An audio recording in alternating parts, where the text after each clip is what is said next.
इससे ओजस तेजस वर्चस ये तुझ में जागृत हो जाए। ज्ञान कर्म भक्ति ये तीनों मिलकर तुझको महकाए। ज्ञान कर्म भक्ति ये तीनों मिलकर तुझको महकाए। तेरी श्रेष्ठता देख देख कर, तेरी श्रेष्ठता देख देख कर मैं भी धन्य हो जाऊं, मैं भी धन्य हो जाऊं। आ गायत्री मंत्र सुनाऊं, आजा गायत्री मंत्र सुनाऊं।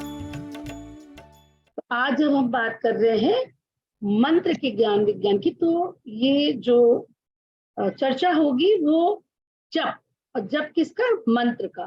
तो ये मंत्र की शक्ति क्या है, इसका महत्व क्या है, इसको हमें क्यों जपना चाहिए, और जप जो है चैंटिंग जिसे आप कहते हैं, मंत्र को जो हम रिपीटेडली गाते हैं या उच्चारण करते हैं, इसका महत्व हर संप्रदाय में है। आप देखिए, माला हम लोग माला से करते हैं, और मुस्लिम समुदाय में इसको तस्बीह कहा जाता है, और क्रिश्चियन लोग इसे रोजरी कहते थे।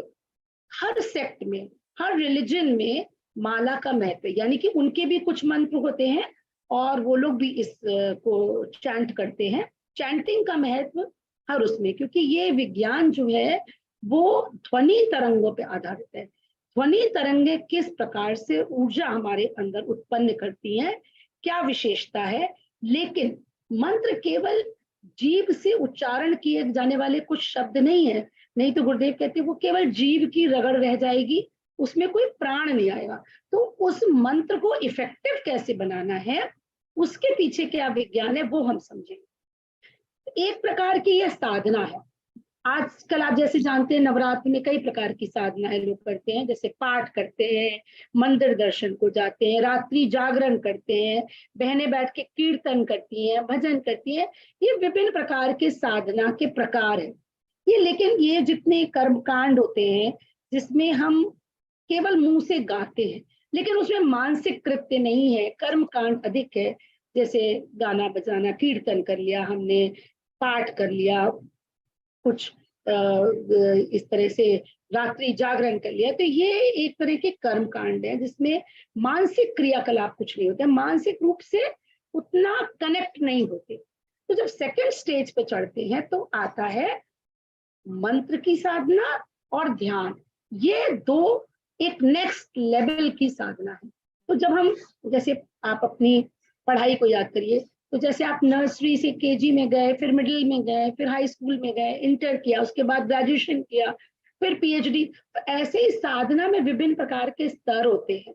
तो बेसिक तो यही है कि हमने किसी तरह से ईश्वर से पहले तो कनेक्ट करना सीखा, वो भी जरूरी है कि हम उनको, उनकी भक्ति करते हैं, उनसे बातें करते हैं, उनको तिलक लगाते हैं, उनको कुछ अर्पित करते हैं, उनका भोग लगाते हैं, पुष्प चढ़ाते हैं, फिर उनके गुणगान करते हैं आरती के रूप में, पाठ के रूप में।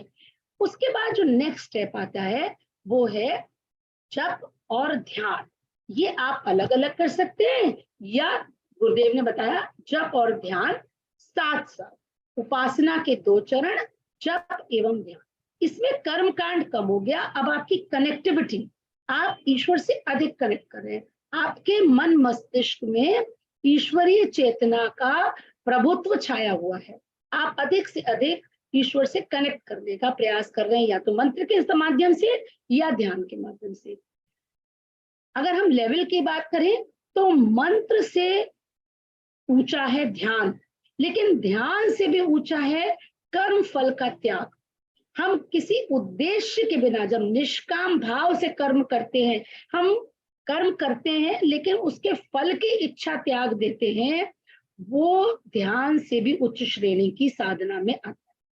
और धीरे धीरे हम इतने परिष्कृत हो जाते हैं, हमारी चेतना इतनी रिफाइन हो गई, कॉन्शियसनेस इतनी हाई लेवल की हो गई कि हमारी समाधि लग गई, समाधि अवस्था या तुरीय अवस्था, हम एकाकार हो गए ब्रह्म से। तो ये बहुत अंतिम परिणति है जो भी हम साधना कर रहे हैं। पर एटलीस्ट हमें ये इवैल्यूएट करना चाहिए कि जो भी हम साधना कर रहे हैं और कितने वर्षों से कर रहे हैं, उसने हमारे अंदर कोई चेंज लाया कि नहीं, हम कल जो थे उससे बेटर हुए कि नहीं।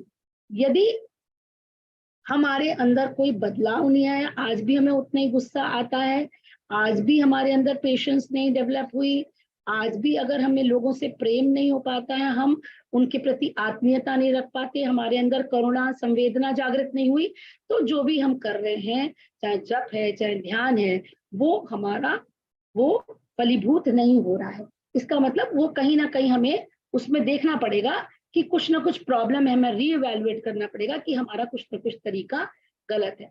तो हमको अपना एक तो स्तर बढ़ाना है, तो कर्मकांड से ऊपर उठ करके हम जप और ध्यान की ओर चले, जिससे कि हम धीरे धीरे अपनी चेतना का परिष्कार कर सके, अपने को इम्प्रोवाइज कर सके। सेल्फ इम्प्रूवमेंट यही हमारे जीवन का उद्देश्य है। व्यक्ति निर्माण होगा तब परिवार निर्माण होगा, तब समाज निर्माण होगा। तो हम सबके निर्माण की बात सोचते हैं पर स्वयं अपने ऊपर ध्यान नहीं देते।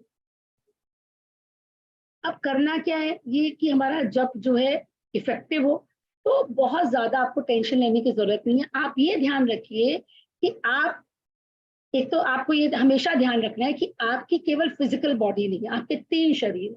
स्थूल शरीर जिससे आप दिन भर के अपने कार्य करते हैं, जैसे आज हम आपसे बात कर रहे हैं, आप चलते हैं फिरते हैं खाते हैं नहाते हैं धोते हैं, जो ज्ञान प्राप्त करते हैं वो स्थूल शरीर से।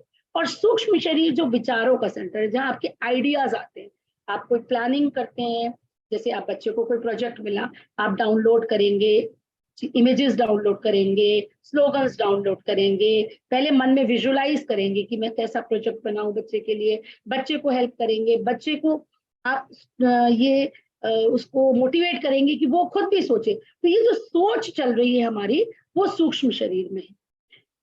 और अगर हम इन दोनों को परिष्कृत कर रहे हैं, मतलब ये ठान ले कि हम मन में कोई गलत विचार नहीं आने देंगे और कोई गलत कार्य नहीं करेंगे, तो ये दोनों शरीर हमारे स्वस्थ रहेंगे और धीरे धीरे इससे हमारा भाव शरीर भी स्वस्थ और समुन्नत होता चला जाएगा, दिव्य अनुभूतियां होने लगेंगी। अब इसका दूसरा एक और तरीका भी है, वो ज्यादा इफेक्टिव है, कि हम सीधे भाव पे ध्यान दें। एक्चुअली होता क्या है, होता तो यही है कि पहले हमारे मन में भाव आता है, उसके बाद विचार, और वो विचार कर्म बनता है। तो अगर हम भाव के लेवल पे ही फिल्टर कर ले कि हमारे अंदर कोई भी लो इमोशन नहीं है, हम किसी से ईर्ष्या नहीं महसूस करेंगे, कोई किसी से हम कंपटीशन की भावना नहीं रखेंगे, किसी के प्रति द्वेष नहीं रखेंगे, क्रोध आवेश में नहीं आएंगे, तो डेफिनेटली हमारे विचार भी पुरस्कृत हो जाएंगे, पवित्र हो जाएंगे, वो उच्च श्रेणी के विचार होंगे, और विचार जैसे होंगे वैसा कर्म होगा। तो ये 3 शरीरों की हेल्थ के लिए आपको ध्यान रखना है। और जप की जब बात करते हैं तो जप को हमको तीनों शरीरों से करना है। ये नहीं कि हम फिजिकली तो बैठ गए जप करने, मंत्र करने, फिर उधर सब्जी वाला आ रहा है, बच्चे के स्कूल में क्या हो रहा है, किसी का फोन आ रहा है, हस्बैंड का नाश्ता बना कि नहीं। आप ऐसा टाइम सेट करिए जप के लिए जो आपका अपना हो, पर्सनल हो, वो आपका मी टाइम है। उस समय कोई डिस्टर्बेंस नहीं है आपके लिए। चाहे आप दोपहर में जप कर लीजिए, चाहे आप अपने सारे काम निपटा करके शाम को जप कर लीजिए, ये आवश्यक नहीं है। अच्छा तो होता है कि ब्रह्म मुहूर्त में जप हो, जो लोग जल्दी उठते हैं वो बाकी घर वालों के उठने से पहले अपना जप कर ले। तो लेकिन जप ऐसा होना है जिसमें आपके तीनों शरीर इन्वॉल्व हो। आप पूरी मनोयोग से, पूरे मन से, प्रेम भाव लेकर के, भक्ति भाव लेकर के अपने गुरु के सानिध्य में आप जब जप करते हैं, पूरी तरह से वही है। चाहे आप 5 मिनट का जप करिए, 10 मिनट का जप करिए, कोई आवश्यकता नहीं कि आप 1 घंटे का जप करिए, लेकिन आपका मन, आपका भाव शरीर, आपका स्थूल शरीर, तीनों पे तालमेल होना चाहिए। और कोशिश करनी चाहिए कि जप करते समय हम बहुत ज्यादा हिले डुले नहीं, इसे कहते हैं आसन सिद्धि। जब आप धीरे धीरे प्रैक्टिस करेंगे तो आपको लगेगा कि आप 5-10 मिनट जो भी अपने अपने लिए निर्धारित किया है, आप स्थिर होकर के बैठे। जब स्थिर होकर के बैठते हैं तो ईश्वर की चेतना आपके अंदर विकसित होती है। या एक करिए, ये एक मंत्र क्या है, एक wireless connection with the almighty, ईश्वर के साथ, सुपर कॉन्शियस के साथ आपका कनेक्शन ऊपर से डाउनलोड कर रहे हैं कॉस्मिक एनर्जी को मंत्र के माध्यम से। तो कनेक्शन के लिए ये मंत्र आप जब कर रहे हैं तो उसमें आपका शरीर स्थिर होना चाहिए, भाव में, विचार में केवल आपका इष्ट, केवल आपका जिसके भी प्रति आपकी श्रद्धा है उसका ध्यान रहना चाहिए, और उसको समर्पित होकर के, उसके चरणों में समर्पण करके आप जप को करिए। तो इसके लिए आपको ये याद रखना है कि अब प्री रिक्विजिट्स क्या है, कि जब हमारा सफल हो उसके लिए हमारी कुछ शर्तें हैं, जिससे कि ये जब जो है हमारे आत्म उत्कर्ष में लाभकारी हो, मतलब हमारी चेतना को उत्कृष्ट बनाने में, या हम जो जिस पर्पस से कर रहे हैं कि हम धीरे धीरे अपने जीवन के उद्देश्य को समझेंगे, अपने जीवन पथ पर आगे बढ़ेंगे, हम मानवीय जीवन क्यों मिला है, हमें मनुष्य का जीवन क्यों मिला है, उसको कैसे यूटिलाइज किया जाए, उस पर्पस की ओर कैसे बढ़ेंगे, तो वो ये सफलता हमको जप के माध्यम से मिले, तो इसके लिए हमको कुछ प्री रिक्विजिट्स हैं, कुछ रिक्वायरमेंट्स हैं, जैसे कि चिंतन की उत्कृष्टता, उद्देश्य, हमारे इंटेंशन क्या है।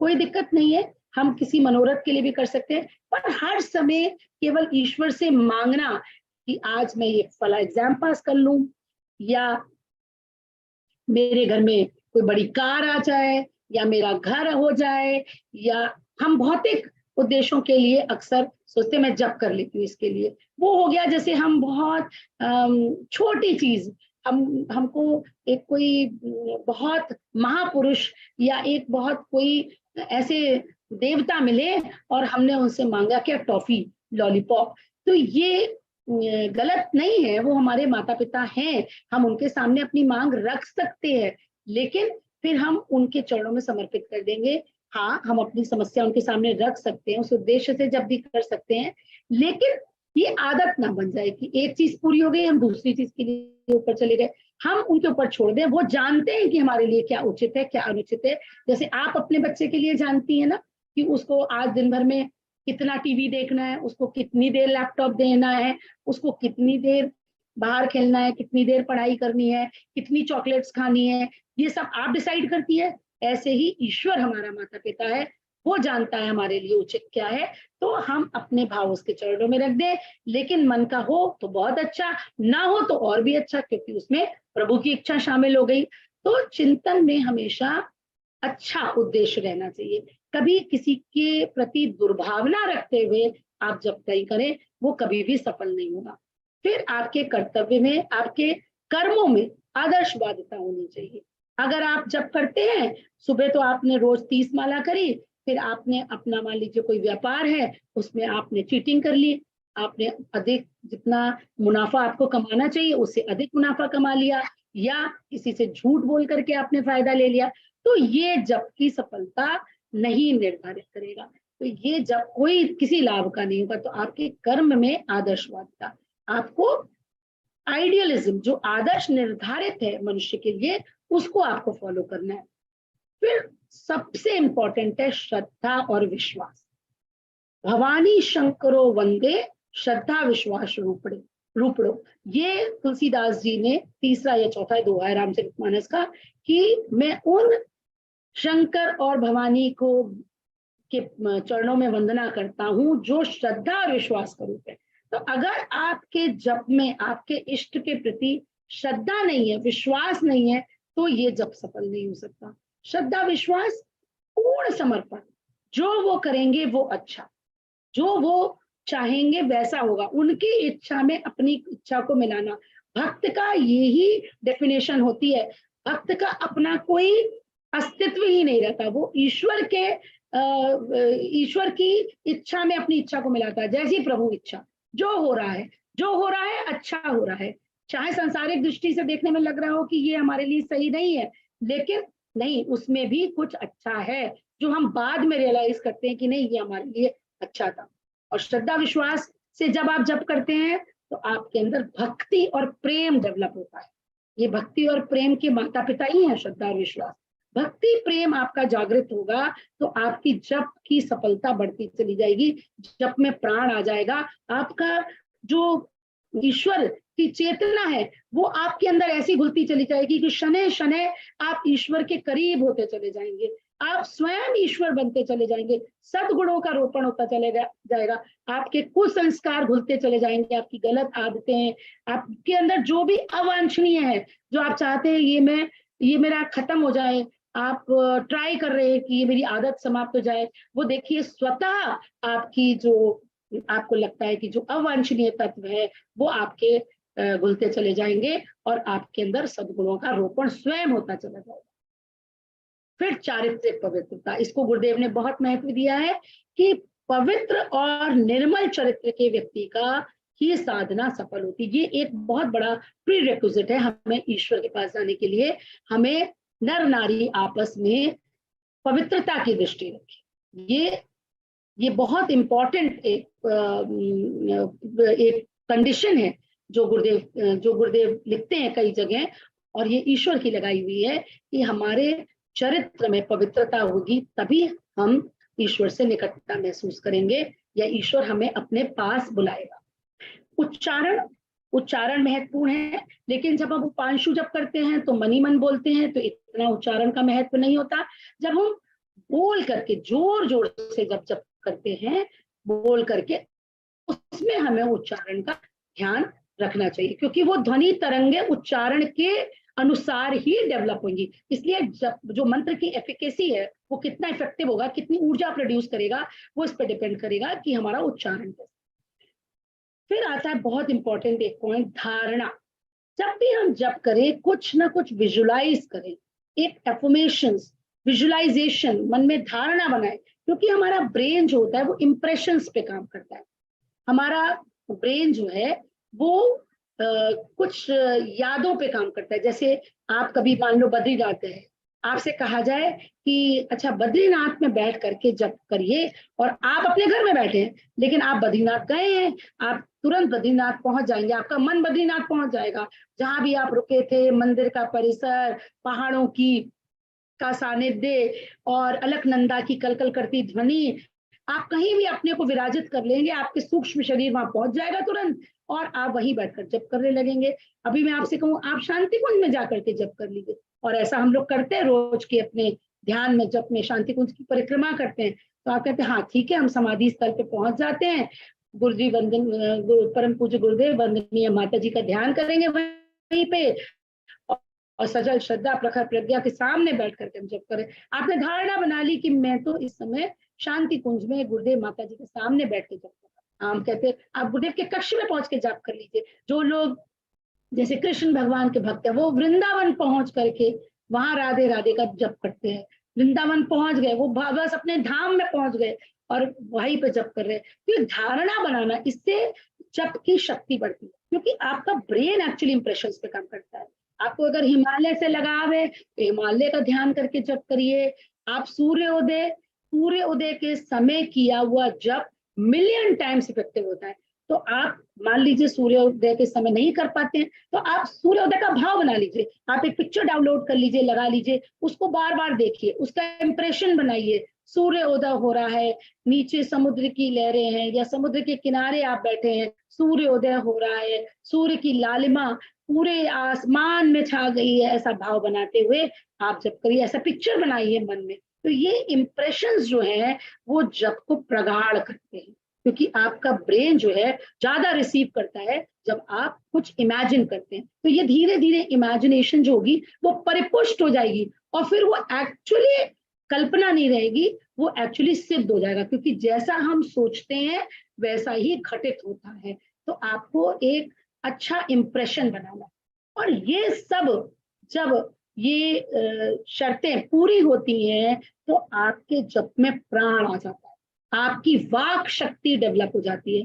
वाक शक्ति मतलब आप जप करेंगे तो वो जप इफेक्टिव होने लगेगा। वाक शक्ति जैसे हमारे ऋषियों मुनियों की जागृत थी, वो श्राप दे देते थे, वो किसी को आशीर्वाद दे देते थे, वो फलित हो जाता था। जो भी आज भी जो महापुरुष हैं जैसे गुरुदेव हुए हैं, तो गुरुदेव अपने मुंह से कभी भी कोई गलत बात नहीं बोलते थे, क्योंकि अगर वो बोलेंगे तो उनकी वाणी में इतनी शक्ति है कि वो हो जाएगा। और ऐसे कई सिद्ध पुरुष हैं जो उनकी वाक शक्ति जब डेवलप हो जाती है तो वो जो बोलते हैं वैसा हो जाता है। तो ये वाक शक्ति आपकी डेवलप होने लगेगी।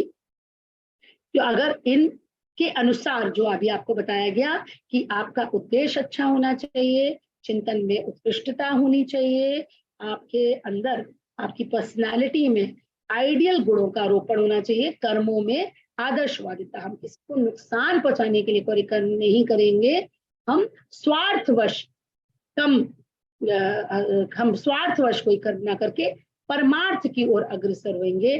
पूर्ण श्रद्धा विश्वास से हम जब करेंगे, चारित्रिक पवित्रता हमारे अंदर डेवलप होएगी, मन में पवित्र भाव रहेगा, उच्चारण अच्छा रहेगा, और हम मन में धारणा बना करके, इंप्रेशन कुछ बना करके, कुछ विजुअलाइजेशन करके जब करेंगे तो वाक शक्ति हमारी डेवलप होती है। वाक शक्ति और कैसे डेवलप होती है, आप ये देखिए, ये जो हमारा मुंह है, यहाँ से हम भोजन भी करते हैं, तो स्थूल रूप इसका मुंह का काम है भोजन लेना, ग्रहण करना। तो एक तरह से ये हमारा अग्नि चक्र होता है, जो भोजन की आहुति हम दे रहे हैं, जो हमारा जठराग्नि मतलब जो पेट में जाकर के जो अग्नि है उसमें पचेगा, पर पहले ये मुंह में जाएगा और मुंह पे पाचन क्रिया शुरू होती है, तो इसको अग्नि चक्र भी कहते हैं। तो ये भोजन भी हमारा शुद्ध होना चाहिए, सात्विक होना चाहिए। उसके बाद वाणी का दूसरा काम है बोलना। तो अगर हमारी वाणी में कठोरता है तो हम लोगों को दुख पहुंचाते हैं, लेकिन वाणी में मधुरता है तो लोगों को हम मित्र बना लेते हैं। एक वाणी ऐसी होती है जो किसी के मन को दुखी कर सकती है, एक वाणी ऐसी है जो किसी को प्रसन्नता दे सकती है। तो भोजन की पवित्रता, सात्विकता, उसके भोजन, कैसा भोजन हम लेते हैं, ईमानदारी की कम का भोजन संस्कारित हो, हम ऊटपटांग भोजन ना करें, हम केवल कड़ी भूख लगने पे का है जो शरीर के लिए जरूरी है वैसा भोजन करें। वाणी में हम मधुरता बोले, हम कम बोले लेकिन अच्छा बोले, सत्य बोले। ऐसा करने से साथ तब हमारी मंत्र शक्ति और जागृत होगी। ये दो और ऐसी चीजें हैं जो हमारी वाक शक्ति को जागृत करते हैं। और तीसरा एक और शक्ति हमारे मुंह में होती है, वो है हमारी भावनाएं। हमारे शब्दों के साथ हमारी भावनाएं, हमारे जो अंदर की एक्सप्रेशन है, अभिव्यंजनाएं हैं, जो हमारे फीलिंग्स हैं, वो भी हमारे शब्दों के साथ जुड़ी होती है। तो ये भावनाएं जितनी पवित्र होंगी, जितनी उत्कृष्ट होंगी, जितनी दूसरों को भला चाहने वाली होंगी, उतनी ही हमारे जप में शक्ति आएगी, मतलब उतनी ही हमारी वाक शक्ति डेवलप होगी। तो मंत्र जप का ये प्री रिक्विजिट्स है। तो वाक शक्ति के लिए बस मैं इतना बताना चाहती हूँ ये कि वाणी जो होती है वो कई प्रकार की होती है। एक तो जैसे हम मुंह से बोल रहे हैं वो है बैखरी, एक है जो हम एक्सप्रेशंस से आपको बताते हैं कि हमने बच्चे को उंगली दिखाई, आंख दिखा दी कि देखो ये तुम जाओ यहाँ से, पढ़ने का टाइम हो गया, ये मध्यमा। पश्चंती जब हम मानसिक विचार से विचार संप्रेषण हो रहा है, हमने बोला कुछ नहीं। आप देखिए पति पत्नी जो आपस में बहुत प्रेम करते हैं वो एक दूसरे के मन के विचारों को पढ़ लेते हैं, एक ने आधा सेंटेंस बोला दूसरा कंप्लीट कर देगा, ये पश्चंती। और चौथी होती है अंतःकरण की वाणी। तो हम तो बैखरी वाणी से ही जप करते हैं, लेकिन अगर हम किसी सिद्ध आवाज के साथ मिला करके जप करेंगे, जैसे परम पूज्य गुरुदेव की आवाज से आवाज मिला करके अगर हम गायत्री मंत्र का जप करते हैं, यूट्यूब पे अवेलेबल है, हमारे एक मंत्र बॉक्स आता है उसमें गुरुदेव की आवाज में जप है, तो ये जो है 1000 टाइम्स इफेक्टिव है, क्योंकि गुरुदेव चारों वाणियों से मंत्र का उच्चारण कर रहे हैं। तो इन शब्दों में इतनी शक्ति होती है कि वो संसार बदल सकते। गुरुदेव कहते हैं कि जरूरी नहीं है कि तुम मेरे विचारों को अगर बोल ना पाओ तो केवल पढ़ के सुना दो, क्योंकि मेरे विचारों में इतनी शक्ति है कि मैं पूरे संसार को बदल सकता हूँ, मुझे युग निर्माण करना है। तो अगर आप गुरुदेव की आवाज के साथ मिला करके जप करेंगे तो वो बहुत इफेक्टिव होगा, क्योंकि उनकी वाक शक्ति बहुत अधिक प्रभावशाली है, बहुत इफेक्टिव है, और वो जप आपके ऊपर अधिक काम करेगा। अब हम देखते हैं कि जप हमें क्यों करना है, क्या है जप और कैसे करना है। जब क्यों करना है, क्योंकि हम भटक गए, हमारा कनेक्शन हो गया, हम भूल गए कि हम क्या है। हम भूल जाते हैं कि हम एक आत्मा है और ये जो हम किसी की वाइफ है, किसी की माँ है, किसी की बेटी है, किसी की बहन है, ये हमारे डिफरेंट रोल प्ले हैं। हम कुछ काम करते हैं, मान लीजिए हम चिकित्सक है, तो एक रोल प्ले मिला है, लेकिन हमने अपने आप को इससे अटैच कर लिया। बस अगर हम अब जानते क्या है कि हम डॉक्टर संगीता सारस्वत, हमने नाम समझ लिया कि ये नाम तो माता पिता का दिया हुआ था, डॉक्टर की डिग्री ऐड हो गई उसमें, अब इससे हमने अटैच कर लिया अपने आप को। इसके अलावा हम जानते ही नहीं कि नहीं, हम तो एक शुद्ध बुद्ध आत्मा है। और ये शिफ्ट हमें कॉन्शियसनेस में बच्चे के अभी से करना है, ये उसको अभी से बताना है कि तुम एक निष्कलंक, निर्विकार, पूर्णतः प्योर, पूर्णतः पवित्र, पूर्ण ईश्वर के गुणों से सुसज्जित आत्म स्वरूप हो। तुम ईश्वर का अंश हो, तो तुम इस संसार में किसी प्रकार की वासनाओं में, तृष्णाओं में, अहंकार में मत फंसना। इस भटकाव से बचने के लिए हमको जप करना। फिर जप जो है हमारे आत्मबल को विकसित करता है। हम जब संसार की प्रॉब्लम्स में फंस जाते हैं, उसमें उलझ जाते हैं, तो धीरे धीरे हमारी एनर्जी लो हो जाती है, हमारा मनोबल गिर जाता है, हमको समझ में नहीं आता हम क्या करें, हम अपने आप को बड़ा दीनहीन महसूस करते हैं। इस समय हम भूल जाते हैं कि हम ईश्वर का अंश है, और जो शक्ति ईश्वर में है वो हमारे अंदर है, केवल सुप्त अवस्था में हम उसको जागृत कर सकते हैं। तो मंत्र जप से वो आत्मल को आप विकसित कर सकते हैं, आप अपने आत्म स्वरूप को पहचान सकते हैं। आप जन्म जन्मांतर से जो कुसंस्कारों की लेयर आपके ऊपर जम गई है, उसको आप जप करते हैं तो धीरे धीरे वो संस्कार अपने आप घटने लगते हैं, उसकी मलता दूर होने लगती है। सुसंस्कार जो आपके अच्छे संस्कार है, जो आत्मा के गुण है, प्रेम, करुणा, दया, ममता, ये ऊपर सतह पे आने लगते हैं। आपका जो एक निखरा हुआ स्वरूप है वो पूरे प्रकाशित होने लगता है, वो समाज को जानने लगते हैं, परिवार जानने लगता है। सब आपसे कहेंगे, अरे अब तुम तो बिल्कुल बदल गई हो, तुम तो वैसी हो नहीं, तुम्हें तो अब किसी बात पे गुस्सा नहीं आता, तुम तो इतना प्रेम करती हो सबसे, आपका जो पूरा पर्सनालिटी है वो पूरी चेंज हो जाएगी। आप इसको करके देखिए, और धीरे धीरे धीरे धीरे आप उस तमोगुण से, तमोगुण और रजोगुण की आपके अंदर जो है कमी होने लगेगी, आप सत स्वरूप होने लगेंगे, आपका सतोगुण बढ़ जाएगा। कि आप जानते हैं पूरी सृष्टि 3 गुणों से बनी हुई है, रज, तम और सत, लेकिन सत की प्रधानता ही ईश्वर के प्रति निकटता है, सत ही ईश्वर है। और सत को हम जैसे जैसे अपने बढ़ाएंगे वैसे वैसे हम ईश्वर के निकट जाएंगे। तो ये मंत्र जब जो है सत को प्रबल करता है, हमें सतोगुणी बनाता है, हमें प्रकाश की ओर प्रकाश की ओर लेकर के जाता है। तमसोमा ज्योतिर्गमय। तो जप है क्या? अब जप जो है बात करते हैं वो मंत्र का उच्चारण। तो मंत्र है क्या है? शब्दों का एक गुच्छक है, एक पर्टिकुलर सीक्वेंस में शब्द पिरोए गए हैं तो वो मंत्र हो गया। लेकिन अब उस शब्दों को आप इधर उधर नहीं कर सकते, क्योंकि वो शब्द ऐसे ही नहीं पिरोए गए हैं, शब्द इस उससे पिरोए गए हैं कि जिससे वो जो तरंगे उसके उच्चारण के बाद जो तरंगे निकलेंगी, वो तरंगे जो है आपके अंदर ऊर्जा उत्पन्न करेंगी। अब आप शब्द की शक्ति को समझिए कि शब्द ही ब्रह्म है। जब कुछ नहीं था, जब सृष्टि का निर्माण नहीं हुआ था, तब भी शब्द था। ये शब्द क्या है? ये ओम है। इस ओम की ध्वनि से ही पूरी सृष्टि संचालित हो रही है।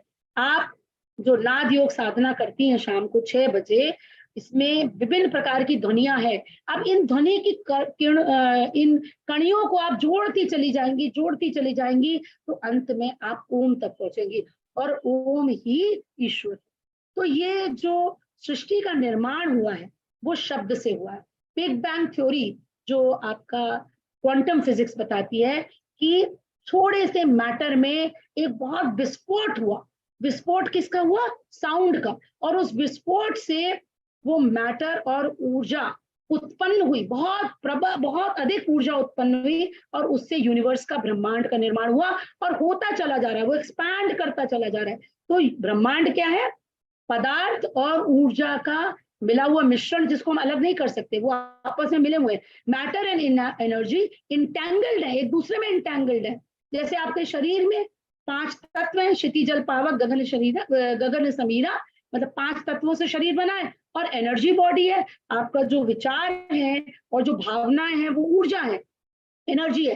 तो दोनों का जो ब्रह्मांड का जो उत्पत्ति हुई है वो शब्द के माध्यम से हुई है। तो जैसा मैंने आपको बताया कि मंत्र जो है वो शब्दों का गुच्छक है, और ध्वनि शास्त्र मतलब साउंड की जो साइंस है वो बताती है कि जो उनकी संरचना है, मतलब जिस प्रकार से उनको पिरोया गया है, वो एक विशिष्ट ताल, क्रम और गति से उनके उच्चारण से विशिष्ट प्रकार की ऊर्जा उत्पन्न होती है। हर शब्द, हर मंत्र से अलग ऊर्जा प्रस्तुत होगी, अलग ऊर्जा उत्पन्न होगी। ये क्या है, एक तरह की इलेक्ट्रोमैग्नेटिक वेव क्रिएट करती है। तो हर मंत्र से अलग प्रकार की इलेक्ट्रोमैग्नेटिक वेव्स का एक ऑरा डेवलप होता है, एक फील्ड डेवलप होती है। आप ओम नमः शिवाय करेंगे तो अलग वेव्स प्रोड्यूस होंगी। आप ओम भूर्भुवः स्वः तत्सवितुर्वरेण्यम भर्गो देवस्य धीमहि धियो यो न प्रचोदयात्, गायत्री मंत्र का उच्चारण करेंगे तो अलग प्रकार की तरंगे उत्पन्न होंगी। इसीलिए मंत्र के अलग अलग मंत्र के उच्चारण से अलग अलग प्रभाव पड़ता है। जैसे आप इसको इस तरह से समझिए, जैसे प्राचीन काल में इतने हमारे संगीतज्ञ इतने प्रशिक्षित थे, इतने वो थे, मतलब कहना चाहिए इतने अकम्प्लिश थे कि जैसा राग वो गाते थे उसका इफेक्ट दिखाई देता था। दीपक राग गाया तो दीपक जल जाते, तानसेन जी जब दीपक राग गाते थे तो दीप जल जाते थे। दीपों से इतनी ऊर्जा उत्पन्न हो जाती थी कि मतलब गर्मी पैदा हो जाती थी। तो जब वो दीपक राग गाते थे तो उनको शांत करने के लिए किसी को मल्लार राग गाना पड़ता था, जिससे वर्षा की बूंदें गिरे तो ऊष्मा को शांत किया जा सके। ये है मंत्र का साइंस। शब्द वेदी बाण होते थे, उन्होंने मंत्र पढ़ा और जैसे बाण चलाया तो वो अपने लक्ष्य पे जाता था और लक्ष्य को भेद करके वापस वो धनुर्धारी के तरकश में आ जाता था। ये शब्द की शक्ति है। तो ये इसको हम एक तरह से ध्वनि विज्ञान कह सकते हैं कि ये सिद्धियां और सामर्थ्य प्राप्त करने की मंत्र शक्ति होती है। कुछ ऐसे मंत्र होते हैं जिनका भले ही कोई अर्थ नहीं होता, उनको शावर मंत्र कहते हैं। शिव जी ने उनको दे दिया। ये आदिवासी लोग आज भी जाते हैं, वो जाती हैं बहनें लकड़ी बीनने के लिए अपने जंगल में, तो वो शावर मंत्र जिनका कोई अर्थ भी नहीं है, लेकिन वो उस शावर मंत्र को पढ़ करके लाइन खींच जाती है, बच्चे को उसके अंदर रख देती है उस लाइन के अंदर, और वो जो है कोई जंगली पशु नहीं आता, उसको मतलब वो बच्चा सुरक्षित रहता है। तो ये जो मंत्र शक्ति है ये भारतवर्ष की एक चिर परिचित पराशक्ति है, और आज भी उसका प्रयोग किया जाता है। झाड़ फूक आप जानते हैं, कई जगह थाली बजा करके, कांसे की थाली, कांसे के बर्तन बजा करके पीलिया का इलाज करते हैं, बिच्छू के कांटे का इलाज करते हैं। ये साउंड और ये साउंड रेजोनेंस पे आधारित ये शक्तियां, कुछ ऐसी तरंगे पैदा होती है कि विष के प्रभाव को वो कम कर देती है या निर्मूल कर देती है। लेकिन ये तब प्रभाव पड़ेगा जब भावना होनी चाहिए। आपकी भावना पवित्र है, परमार्थ की भावना है, संकल्प है कि हाँ ऐसा होगा, आपको पूर्ण विश्वास है कि ऐसा होगा, और मंत्र में आस्था, आपकी आस्था होनी चाहिए, आपका फेथ, डिवोशन, ये इफेक्टिव करेगा मंत्र को। अब 4 स्टेजेस होती है मंत्र की।